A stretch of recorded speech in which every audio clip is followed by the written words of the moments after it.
আপনি কি জানেন নির্বাচনে একজন এমপি প্রার্থী কত টাকা খরচ করতে পারে? সর্বোচ্চ 25 লাখ বা ভোটার প্রতি 10 টাকা। কিন্তু বাস্তবে প্রায় কেউই এই আইনটা মানেন না। শোনা যায় একজন প্রার্থী নির্বাচনে 10 কোটি, 20 কোটি, 50 কোটি টাকা খরচ করেন, কিন্তু নির্বাচন কমিশনে গিয়ে বলেন খরচ হয়েছে মাত্র 25 লাখ টাকা।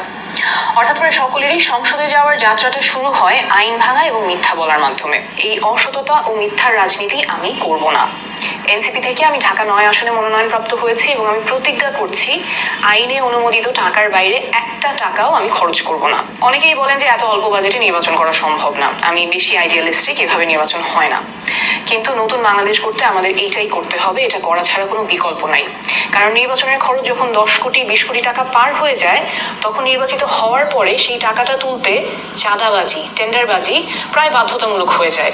এবং এইভাবেই রাজনীতি সাধারণ মানুষের কাছ থেকে ছিনতাই হয়ে চলে যায় মুষ্টিমেয় কিছু সিন্ডিকেটের হাতে। আমরা একটা দৃষ্টান্ত স্থাপন করতে চাই যে সততার সাথে রাজনীতি করা যায়, নির্বাচন করা যায়। ঢাকা 9 আসনে আমার মোট ভোটার সংখ্যা প্রায় 47 লাখ। নির্বাচন কমিশনের আইন অনুযায়ী আমি মোট ব্যয় করতে পারবো 46,93,580 টাকা, এবং এই টাকাটা আমি আপনাদের কাছ থেকে চাই। ইনশাল্লাহ বোন, আপনার সম্পূর্ণ টাকা অলরেডি ম্যানেজ হওয়ার কাছাকাছি। আমি 1 ঘন্টা আগে আমি নিউজে দিয়েছি যে 14 ঘন্টায় আপনার 24 লক্ষ টাকা এই পর্যন্ত আপনার কাজ কালেকশন হয়েছে। ইনশাল্লাহ দোয়া করি সম্পূর্ণ টাকা জাতির কাছ থেকে, জনগণের কাছ থেকে আপনি পাইবেন, সমস্ত বাংলাদেশের মানুষে দিব এবং কিনা আমি নিজেও দিব। আমার একটা স্বপ্ন আছিল যে হাদিবার নির্বাচনী প্রচারণার জন্য আমি কিছু হাদিয়া দিব।